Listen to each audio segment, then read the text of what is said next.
നമുക്കുണ്ടല്ലോ ഒരു തവിടുണ്ട ഉണ്ടാക്കിയാലോ? അതിനാവശ്യമായിട്ട് നമുക്ക് കുറച്ച് അരിപ്പൊടിയും കൂടി വേണം കേട്ടോ. തവിട് തന്നെയാവുമ്പോൾ അത് നമുക്ക് ഉണ്ട ഉണ്ടാക്കാനല്ലേ പിടുത്തം കിട്ടില്ല. അപ്പോൾ ഒരുപാട് വേണ്ട, കുറച്ച് അരിപ്പൊടി വേണം.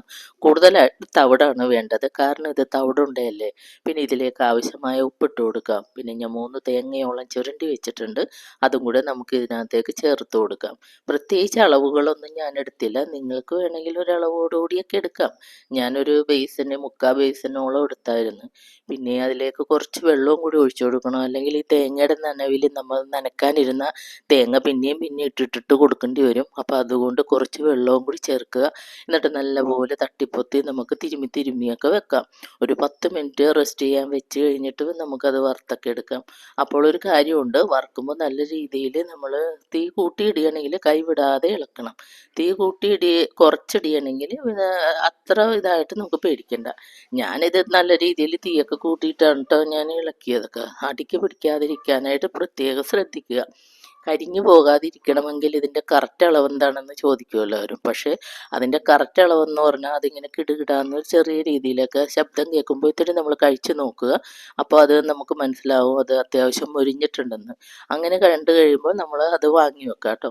പിന്നെ ഇതിലേക്ക് ജീരകം ഞാൻ ചേർക്കുന്നുണ്ട്. അത് ഞാൻ പച്ചക്കല്ല ചേർക്കുന്നത്. അത്യാവശ്യം നമുക്ക് ഇതൊന്ന് പൊട്ടിച്ചൊക്കെ എടുക്കുക. അപ്പോൾ അതിനൊരു ബ്രൗൺ കളറൊക്കെ ആകുമ്പോൾ അത് വറുത്ത് നമുക്ക് നീക്കി വെക്കാം.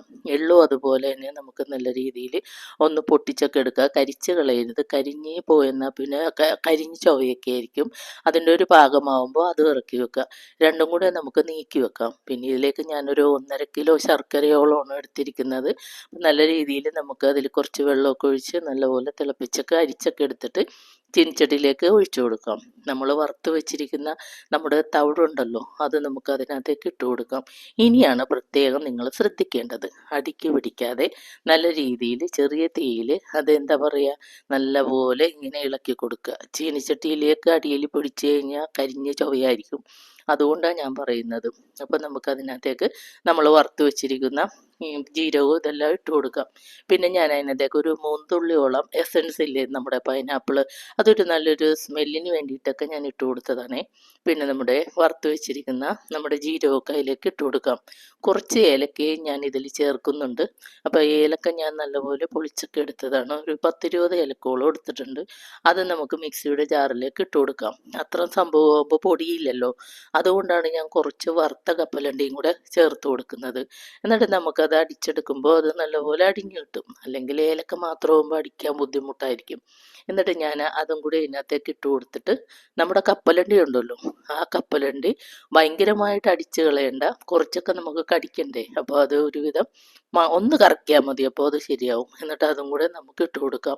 എന്നിട്ട് നല്ലപോലെ നമുക്കിത് യോജിപ്പിക്കാം. പിന്നെ നമ്മുടെ കുറച്ച് നെയ്യ് ഉണ്ടല്ലോ, അതും ഇട്ട് കൊടുക്കാം. എന്നിട്ട് നമുക്ക് നല്ലപോലെ ഉരുട്ടി ഉണ്ടാക്കിയെടുക്കാം. ഇത് നമ്മുടെ കൃഷി സ്ഥലത്ത് നിന്ന് കൊണ്ടുവന്നതാണേ. അപ്പോൾ ഭയങ്കര ടേസ്റ്റുള്ള സംഭവമായിരുന്നു. അപ്പം ഞാനത് ആദ്യം ഒരു പ്രാവശ്യം ഉണ്ടാക്കിയതാണ്. അപ്പോൾ ഇതിനകത്തേക്ക് നിങ്ങളെ കാണിക്കാൻ വേണ്ടി അടുത്തത് ഞാൻ എടുത്തതാണ്. പക്ഷേ ഇത്തിരി വെട്ടക്കുറവ് വന്നത് രാത്രി ആയപ്പോഴാണ് ഞാനിത് ഉണ്ടാക്കിയത്. ഈ ഉണ്ടയെല്ലാം ഉരുട്ടി കഴിഞ്ഞപ്പോൾ 1 മണിയായി. അപ്പോൾ അതുകൊണ്ട് ഇത്തിരി വെട്ടക്കുറവ് വന്നിട്ടുണ്ട്.